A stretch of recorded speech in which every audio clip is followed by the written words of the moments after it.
Welcome back to the deep dive. I am really excited about today's mission, and I want you to listen closely because we are tackling one of the biggest challenges, really. Just a constant thing for anyone trying to learn English. Yeah. Stopping the mental translation. Exactly. That is right. If you are, working hard on your English, you know this feeling. You know it very well. You want to say something, but first, your brain takes the idea. Right. Translates it from your first language, maybe word by word, and then you finally get the English out. It's like this little detour inside your head. It is. Yeah. And this constant translating, this slow filtering process, well, it just slows down your fluency. It creates a lot of stress, honestly. Oh, definitely. And it makes simple conversations feel like a heavy workout for your brain. It really is the ultimate fluency killer, isn't it? Because it just eats up that precious conversation time. It does. So our goal today is, well, simple, but it could be absolutely transformative. We are going to give you a structured step-by-step approach. Yep. One designed to hopefully eliminate that translation delay completely. We want you speaking faster, speaking more naturally, and, speaking with real confidence. And our deep dive today is built on some really powerful material. We've looked at a short story, one that's deeply relatable, I think. We've broken down a practical dialogue between two people. And most importantly, we've pulled out 10 clear step-by-step strategies, things you can start using, like, right away. Today. And remember, because we know many of you are practicing your listening comprehension, everything we share today, it uses clear, simple language. Yeah, we're keeping it very accessible. Delivered at a nice, measured, maybe slightly slower pace. Yeah. Just to really maximize your understanding. We want you to catch everything. We are truly trying to build that new, faster road in your mind. And we'll lay the bricks together today. I love that. That's the mission, then. Make the English road the default road. Okay, let's unpack this. Let's start with a story right now. Good idea. We want to introduce you to Maria. Maria is a university student. She's from Spain, and she is just a classic, perfect example of this translation trap we're talking about. Right. So, Maria, she'd been studying English for many, many years. You know the type. Yeah, really dedicated. Exactly. Excellent grammar knowledge, knew a huge amount of vocabulary. Academically, she was doing great. On paper, she looked fluent. Pretty much. But when it came time to actually speak, she always translated in her mind first. And this meant all that knowledge. Yeah. It was kind of trapped behind this mental barrier. Right. Let's look at a really specific and super common example.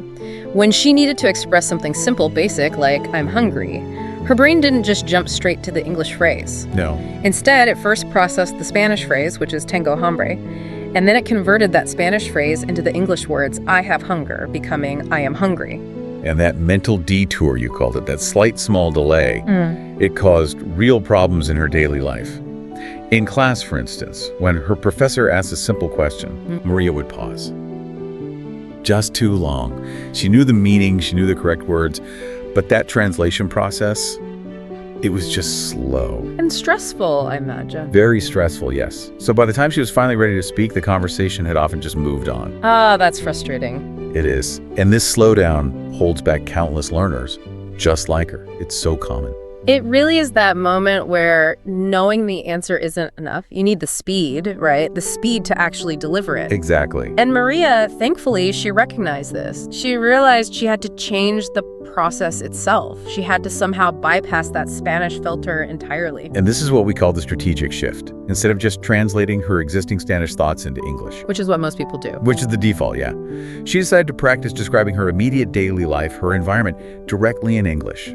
She chose to create English thoughts from scratch without that Spanish detour. Okay, so that's the essential shift, the core idea. Moving from passive translation, which is reactive, to active, immediate description. So Maria started practicing this, like an internal monologue. Yeah, an inner voice. Whenever she encountered simple objects or situations or events, like, for example, when she poured herself coffee in the morning. Okay. She didn't think about the Spanish word. She just said in her mind immediately, this coffee is hot. Simple, direct. Very simple.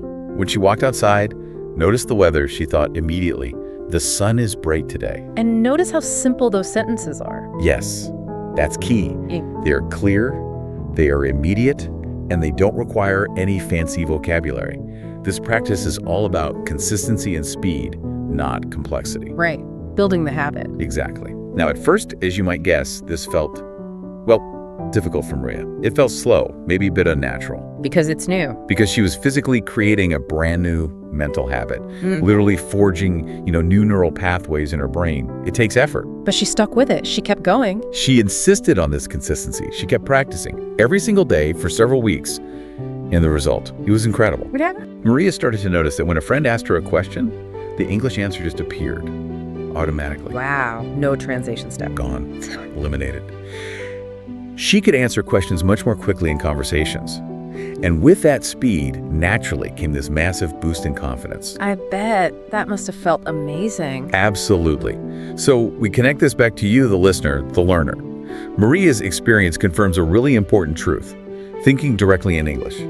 It's absolutely possible for everyone. Okay, that's encouraging. But, and this is the crucial part, and the sources really emphasize, it requires specific, intentional practice. You have to work at it. You do. Yeah. And you need the right strategies. You have to focus on training the process of thought, not just memorizing more words. It's about building that automatic, direct habit. Like muscle memory, almost. That's a great way to put it. You need to build that direct habit. Okay, so to really see what this shift looks like in, a practical situation, let's look at a dialogue. The sources gave us a realistic conversation between two friends, Lisa and Tom. They're discussing travel plans. And this dialogue, it perfectly contrasts the mind that translates that's Lisa with the mind that thinks directly that's Tom. Right. Lisa represents that common frustration we just talked about with Maria. She expresses, real nervousness about traveling internationally. Because of the language barrier. Specifically because she knows her English is too slow. She says she's constantly translating from Chinese in her head, and that delay makes her anxious about real-time conversations. Yeah, that fear is so common. The fear of the slow pace, the fear of pausing too long while someone's waiting for you to answer. It's paralyzing sometimes. It really can be. But then Tom, the second character, he seems to have found the solution, and he explains his simple but really consistent morning routine for training his brain. What does he do? His technique was pure, immediate description. Very similar, actually, to what Maria started doing. Okay. She describes his sights and actions in English immediately, as soon as he wakes up. He starts his day with thoughts like, the bed is warm, the window is open, I am tired. Just simple observations. Simple, direct observations. And the absolute key, the non-negotiable rule here is, he does not allow his native language into the thought process at all. Zero translation. Zero. He goes straight to the English description. Okay, this is where I want to pause and kind of dig in a bit, because this simplicity, it almost sounds too easy. But what about the mental effort? If you're always monitoring yourself, always describing things, doesn't that get tiring? Why is practicing simple things like the window is open so much better than, say, trying to think about complex ideas directly in English? That is a fantastic and really important question. The reason simplicity works so well, especially right at the beginning, is that it reduces what we call cognitive friction. Cognitive friction. Yeah. Think about it. When you try to translate a complex, nuanced thought, your brain is doing multiple things at once. It's searching for advanced vocabulary. Right. It's trying to figure out complex grammatical structures, and it's converting it from your native language. That's just too much load, too much friction. It's like trying to juggle too many balls. Exactly. When you use simple sentences, you remove the need to search for complex grammar and vocabulary. You're only training one thing, the switching muscle, that direct connection. As that basic connection is fast and automatic, then you can slowly start adding complexity. But you build the foundation first. Okay. So the goal is to create a habit that's so easy, so low friction, that the brain just defaults to it. It prevents the native language from even jumping in. Precisely. That makes perfect sense for immediate objects, things you can see. But here's the big hurdle, the one Lisa brought up in the dialogue, the one every learner faces.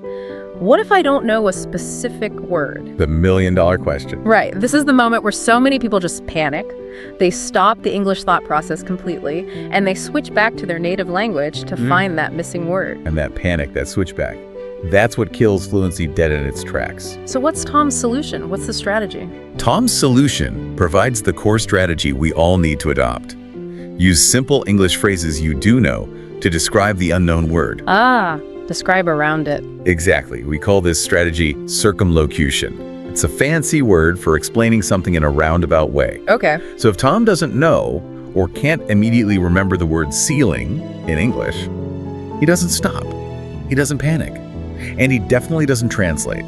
Instead, he uses simple words he already knows to create a descriptive phrase, like the top of the room. The top of the room. That's brilliant. It conveys the meaning perfectly without the exact word. It does. And what a relief. That pressure to find the perfect word is exactly what makes people freeze up. It sounds like Tom realized that communication is about getting the idea across. Yes. Not about perfectly reciting vocabulary lists. You use the words you do have to explain the idea of the word you don't have. That's it, exactly. And crucially, it keeps your brain entirely in the English channel. No switching back. Keeps the flow going? It does. Tom emphasized this. You don't need perfect words. You need continuous English thinking. And he continues this training all day long. When walking to work, he's thinking, the bus is late, the street is busy, the air feels cold. Simple, active, immediate sentences. He's constantly exercising that direct thinking muscle. Constantly. And this idea of building continuous action leads us straight to the core insight from this section, which Tom presented using a really powerful analogy. Oh, yeah. He summarized the whole process by saying, the more you use English, the stronger that road becomes. Thinking directly in English is fundamentally like building a new road in your mind. Building a new road. I like that. Think about your brain map, right? Yeah. Your native language has a strong, wide highway. It's been used forever. It's fast. It's automatic. That's the old road. The default route. The default route. If you constantly rely on that old highway to get to your English destination by translating then the new English road, the direct path, well, it never gets used. It stays weak, overgrown, slow. Makes sense. So the core takeaway here isn't about having perfect vocabulary right away. It's about consistent, daily usage. Every simple sentence you form directly in English. It's like laying another brick on that new road. Making it stronger, faster. Exactly. You're actively training your brain to take the shortcut, the direct English road, until it becomes the default. Okay, now we're really going to dive into the core of this deep dive. This is the actionable toolkit. We're going to go through the 10 core strategies provided in the material. The practical steps. Exactly. Perfect for you, the learner, who wants clear, structured steps you can implement starting right now. And we should spend a bit of time on each one, understanding not just what the technique is, but why it actually works, on a brain level. Absolutely. Let's begin with strategy number 1. Use simple sentences. Right. We touched on this with Maria and Tom, but why is this the absolute foundation? Why is it so critical? Why can't I just start by trying to think about complex ideas in English? It's because the immediate goal is automaticity. Building that fast default pathway. This is really the non-negotiable first step. If you start by trying to translate some complex philosophical thought or, a detailed political analysis, No, something heavy. you're just demanding too much from your brain too soon. You'll likely stumble, feel discouraged, maybe even quit. Simple sentences, on the other hand, they build immediate success. Little wins. Little wins. They build confidence. They allow your brain to build the habit of thinking in English, using vocabulary you already know comfortably. And it lets you focus all your mental effort purely on the act of switching to English, not on searching for words or grammar. Okay, so start small, focus on sentences we know are correct, avoid the pressure of advanced grammar. Examples, again, are helpful here. Like, I eat rice. I walk to school. The cat is sleeping. Keep them short, immediate, maybe focus on the present tense at first, just to maximize that feeling of success. Got it. Strategy 1, simple sentences. What's strategy 2? Strategy 2, describe your environment. Okay. This takes the practice out of just abstract thinking and puts it into the real world. This is what Maria did, right? During her breakthrough. Exactly. This technique immediately turns passive sight, just looking around, into active language use. Wherever you are right now listening to this, look around. Force yourself to form a simple English sentence about what you see. Right now. Right now. This trains your brain to label the physical world, your external reality, in English instantly. If you look at your kitchen, you're thinking, the stove is clean, the light is bright. It connects that physical input directly to English output, totally bypassing the need for a native language label first. And the great thing is, this is something you can do constantly, anywhere, anytime. You don't need a book or a partner. Huge benefit for daily, consistent practice. Which leads nicely into strategy 3. Think in English during routines. Okay, routines. So integrating it into daily life. Yes, integration is essential for building a subconscious habit. We need English to become part of those mindless things we do every day. Like what kind of things? Well, you want to integrate English into tasks that require very little concentration. Things like brushing your teeth, cooking a simple meal, maybe driving or riding the bus, folding laundry. Tasks you do on autopilot. Exactly.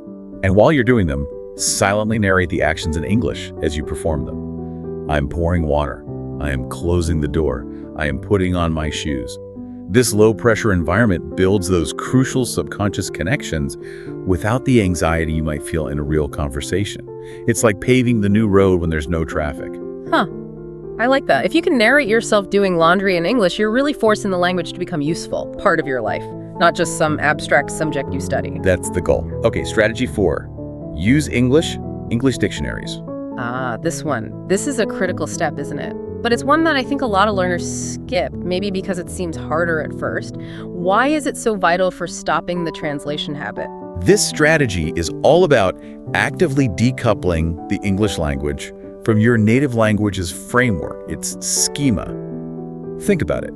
If you learn a new English word and then immediately look up its definition in your native language, Which feels easier. it feels easier in the short term, but you are reinforcing the translation habit. You're basically telling your brain, I cannot fully understand this English concept until I see the equivalent word or idea in my first language. You're strengthening the old roto. Okay. So, when I force myself to use an English dictionary, I'm learning the new word, the new concept, using only the language I'm trying to master. Precisely.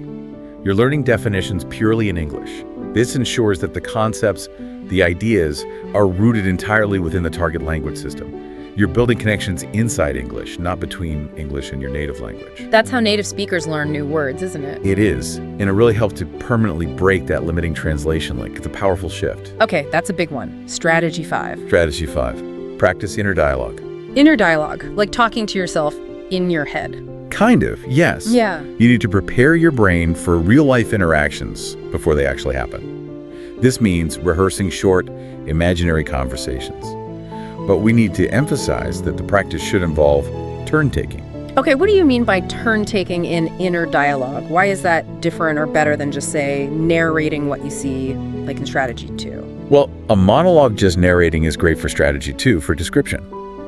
But real conversations require back and forth, right? Questions and answers. True. When you practice inner dialogue with turn-taking, you should anticipate a likely question and then formulate your likely answer. This trains your brain to recognize conversational cues and to switch grammatical structures quickly. Give me an example. Okay, so instead of just thinking, I need a ticket, you practice the potential dialogue in your head. Where are you going? That's the imagined question. Then your answer, I'm going to the market. Then maybe you anticipate needing to ask, how much is the fare? And imagine the answer, it is $3. I see. You're practicing the flow. Exactly.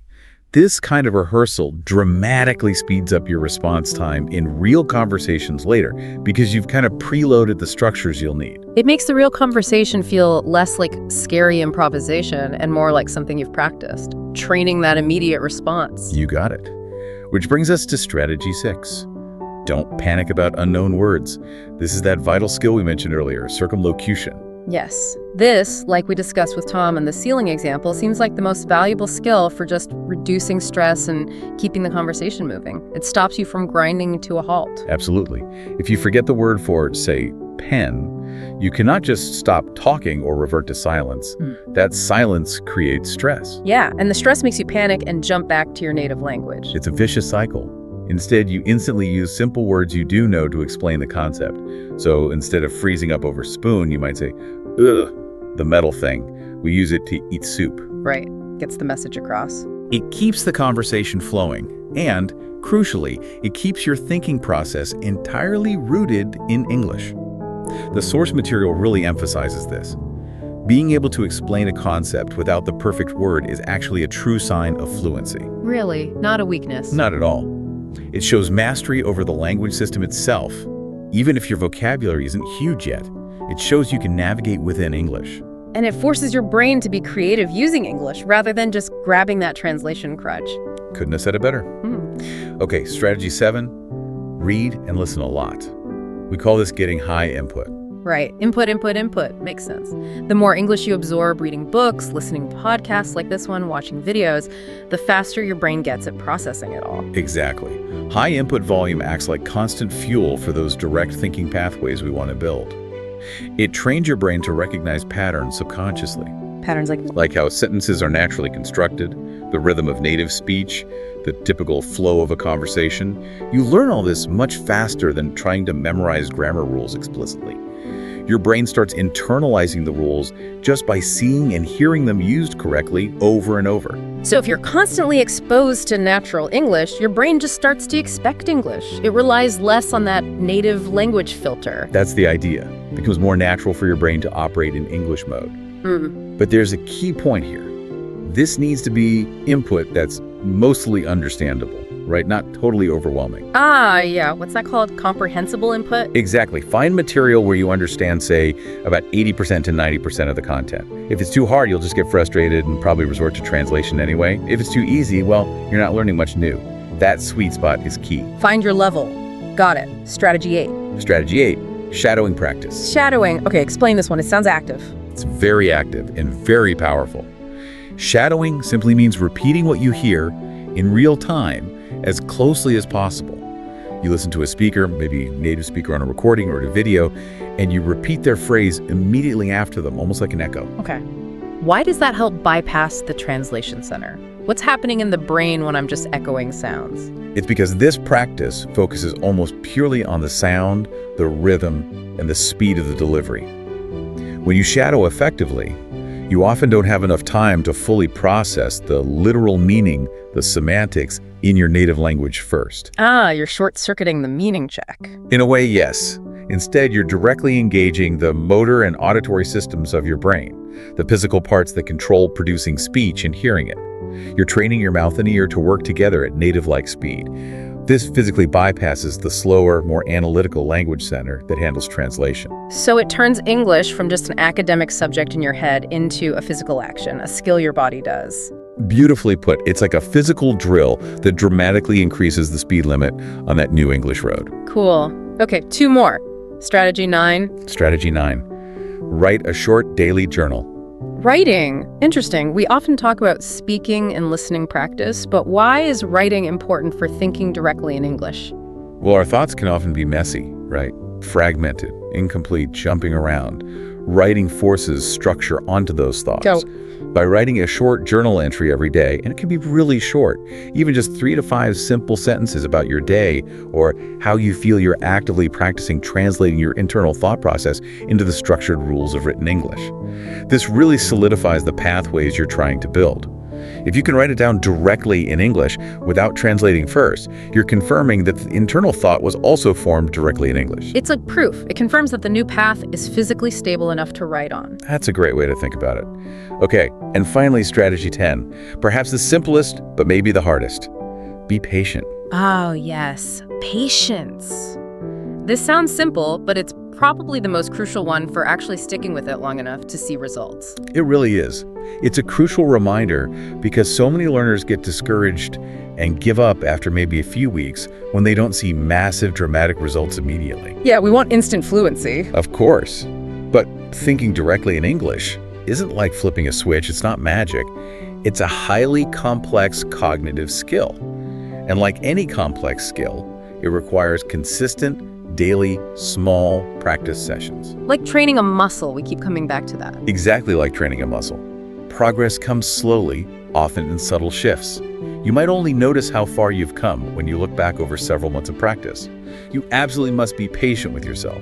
Forgive yourself when you slip up and translate, and just start again immediately. Get back on the English road. So the consistency is the real magic, not how complex the exercise is each day. Just doing something every day. That's the heart of it. Consistency over intensity, especially at the start. Okay, fantastic. We've got the theory, we've got the 10 strategies. Now let's transition from knowing what to do to actually doing it right now. Yes, active application time. This section is all about practical exercises.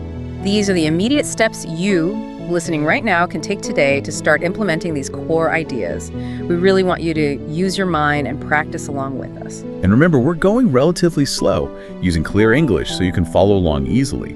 These 5 exercises are designed to target immediate mental activation, thinking speed, and that important skill of circumlocution. Perfect. Let's start with exercise 1. Describe your room. This is putting strategy 2 into action immediately. Okay. Look around your current environment, right now, wherever you are. We challenge you to find, let's say, 5 simple English sentences describing what you see. Use only words you already know. Focus on observation. Don't worry about perfection. No perfection needed. And crucially, do not think, how would I say this in my native language? Just think, what is the English word for that object or quality? Okay. Think about the biggest things you say. The table, the color of the wall, the feeling of the air. Ready? Try forming these simple sentences in your mind right now. The table is brown. Or maybe the window is open.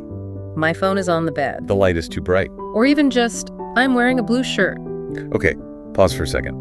Did you manage to form those 5 simple sentences or similar ones without pausing to translate from your native language first? That's the immediate goal. Be honest with yourself. If you did pause, no problem. Just try one of the sentences again, maybe a bit slower, and really focus only on the English words.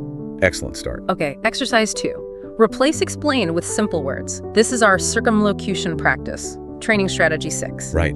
This is the skill of explanation. Defining a concept using only the simple English words you already have in your toolkit. This is how you remove the panic when you forget a specific word. We're training your brain to prioritize conveying meaning over finding that one perfect word. Let's quickly review the examples we used earlier, just to get our brains back in that mode. If you don't know the word glasses, you should be able to say something like, The things you wear to see better. right. And if you forget the word ceiling, you could say, The top surface of the room, or just the top of the room. Simple, it's fine. Okay, now let's try 3 new words. Think about how you would describe these common objects simply using only English words you already know. Don't switch back to translating the name in your head first. Just simple, descriptive English. Ready? Okay, word number 1, refrigerator. How would you describe it using only simple English words? Take a moment. Pause. Okay, what's a possible simple phrase? You might say something like, the big cold box in the kitchen, or maybe the machine where we keep food cold. Simple words. Good. Word number 2, keys. How would you describe keys? Pause. Maybe something like, Mm-hmm. the small metal things I use to open my door, Oh. or the things that lock the car. Perfect. Okay, word number 3, headphones. Pause. You could say, the things you put on your ears to listen to music, or the device for private listening. See? That practice ensures the English flow never stops, even when you blank on a word. That's so useful. Okay, exercise 3, short inner dialogue practice. Focusing on a scenario. This is practicing strategy 5, that turn-taking conversation rehearsal. Right. Let's imagine a very common, probable scenario. You are checking into a hotel. We want you to practice thinking through a simple sequence of English questions and answers needed for that task. You're preparing those conversational pathways in advance. Okay, start the sequence in your mind. Imagine the clerk asks, do you have a reservation? Now your likely answer, yes, I do. Then maybe you need to ask, where is the elevator? And imagine the clerk answers, it is straight ahead. Okay, got those 4 lines. Practice them again in your head quickly, just focusing on the English flow. Question, answer, question, answer. Now, take a moment and think of your own simple scenario. Maybe meeting a colleague in the hallway. Practice your lines. What's the first thing you say? What might they ask? What's your answer? Keep it simple, but make sure your lines are sequential, back and forth, and only in English. That mental rehearsal makes a huge difference later. Okay, exercise 4, quick translation stopper. This is training for strategy 1, building that direct idea to English connection at speed. Right. This is a direct challenge to that translation filter. I'm going to give you a basic idea or a physical need, and your job is to convert that idea into a simple English phrase instantly, like zap. Skip the native language completely. This is pure speed training. Ready? Okay. Idea. You feel tired after a long day. Say the feeling in English, fast. Pause. I am tired. Did you get it? Good. Next idea. You need a place to sit down. Say the need in English, fast. Pause. I need a chair, or I need to sit. Excellent. Last one. You are grateful for some help you just received. Express that feeling, fast. Thank you. Or I appreciate it. Perfect. That speed, that instant connection, that's how you train the direct pathway to be the fastest route for your brain. Okay, last exercise for today. Exercise 5. Shadowing practice. This is training strategy 8, focusing on rhythm, speed, and motor function. Right. We want to engage your physical speech muscles now. Focus on the rhythm and the speed. Repeat the phrase immediately after I say it. Don't translate it, don't analyze it, just copy the sound and the words quickly. Ready? Repeat quickly. I'm learning English every day. Pause for repetition. Repeat quickly. Thinking in English is challenging but fun. Pause for repetition. Repeat quickly. I don't need to be absolutely perfect to speak. Pause for repetition. Repeat quickly. Every day I practice, my English gets stronger. Pause for repetition. Excellent practice. Even just a little bit like that helps train the speed and the natural rhythm of spoken English. #tag outro. Wow, okay. That was a really comprehensive deep dive, wasn't it? Into the strategies for finally escaping that translation trap. Let's just quickly recap the main lessons we pulled from our sources today. Good idea. We started with that really motivating story of Maria, remember, who broke the cycle by actively describing her world in English. Then we saw Tom in the dialogue using those simple descriptive sentences, and he gave us that powerful road analogy, building the new road. Right. And then we dug into the toolkit, the 10 core strategies, and we just finished practicing those 5 active exercises designed for you to use immediately. And the core takeaway, the fundamental advice that should really guide your practice going forward. It remains simple but powerful. Start simple. Always start simple. Use English daily, integrate it into your life, into your routines. And please, do not halt your progress or panic over unknown words. Use that powerful technique.